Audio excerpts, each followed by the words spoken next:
Hello my people, this is your brother Social. I'm back. Aho noneho mbazaniye story iri kuvugwa right now. Aho noneho uwo muzi nka meya w'akarere, uwo muzi nka Nazinda Erezme, aho yaje gutya agira gutya rwose hashyirwa hanze amafoto y'ikizungerezi kimaze igihe rwose bafitanye umubano, aho bari bameranye neza. Aho ngiye kugaruka rwose mbabwira aho uko meya w'akarere ka Nyanza yatakambye biba iby'ubusa aregwa, aho yaje kugira gutya areguzwa. Nyuma y'ibyo ngiye kuza rwose mbereka n'amashusho y'ibyaje rwose bigaragara, aho uwo muzi nka Nazinda Erezme yaje gutya agira gutya areguzwa, ndetse n'urwego rushinzwe iperereza rwose muzi nka RIB rugira gutya ruramufunga kubera ibyaha byinshi arimo arakurikiranwaho. Aho rero ngiye kubereka n'amafoto rwose icyo kizungerezi cya Nyanza cyagize gutya kikaba gitumye uwo mugabo rwose agira gutya akaba abuze icyo bita akaba agize gutya akaba abuze akazi. Rero my people, I'll be back mbereka byinshi bitandukanye kuri iyi story. Nta kintu bisabira, just subscribe, share ndetse na comment kugira ngo ubone byinshi bigiye bitandukanye. I'm back, this is your brother Social. Ciao ciao. Stream on live, just like, share and subscribe.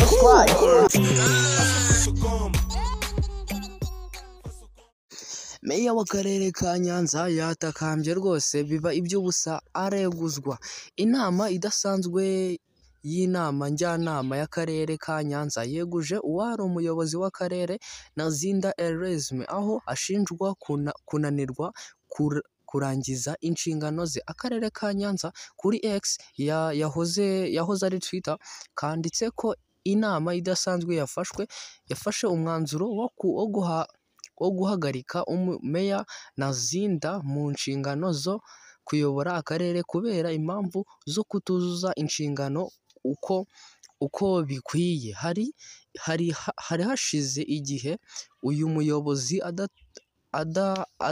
adatorewe kuba chairman wa RPF Inkotanyi, ibyatumye bamwe babyibazaho, mu gihe ahandi uturere akenshi meya aba ari na chairman wa RPF Inkotanyi. Amakuru amwe avuga ko uwari umuyobozi w'akarere ka Nyanza yagaragaye mu myitwarire idahwitse.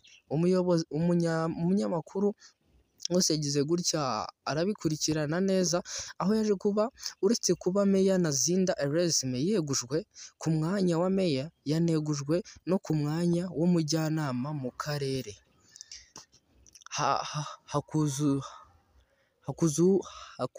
Hakuzumuremyi avuga ko Nazinda yagerageje gutakamba ngo bamubabarire biranga. Bimenyerewe ko abayobozi bafata iya mbere bakandika basezera cyangwa begura, nibura biba bifite uruvugiro kuruta kweguzwa. Meya Nazinda yari ari muri manda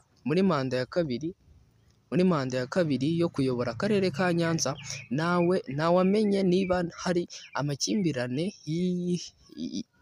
yihariye yari afitanye na njyanama yafashe icyemezo cyo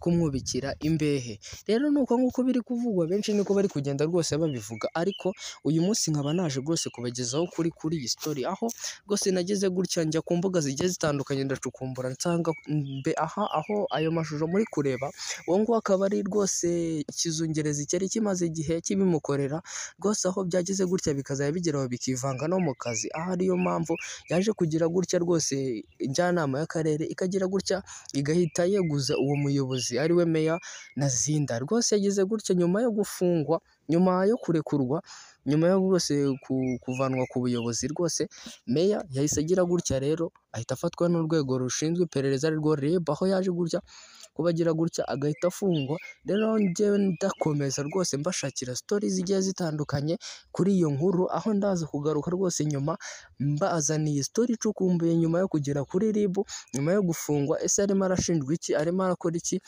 ndetse I'll be back mbagezeho byinshi bitandukanye. Rero ma people mubayo ngayo akaba ari amafoto yari amaze gusohoka yerekana ko ari ikizungerezi cya Nyanza cyari kimaze igihe rwose kimwicira akazi. Rero ma people, thank you very much for watching, just subscribe, share ndetse na comment kugira ngo ubone byinshi bigiye bitandukanye kuri iyi channel yacu. Ciao ciao. Stream on live, just like, share, and subscribe.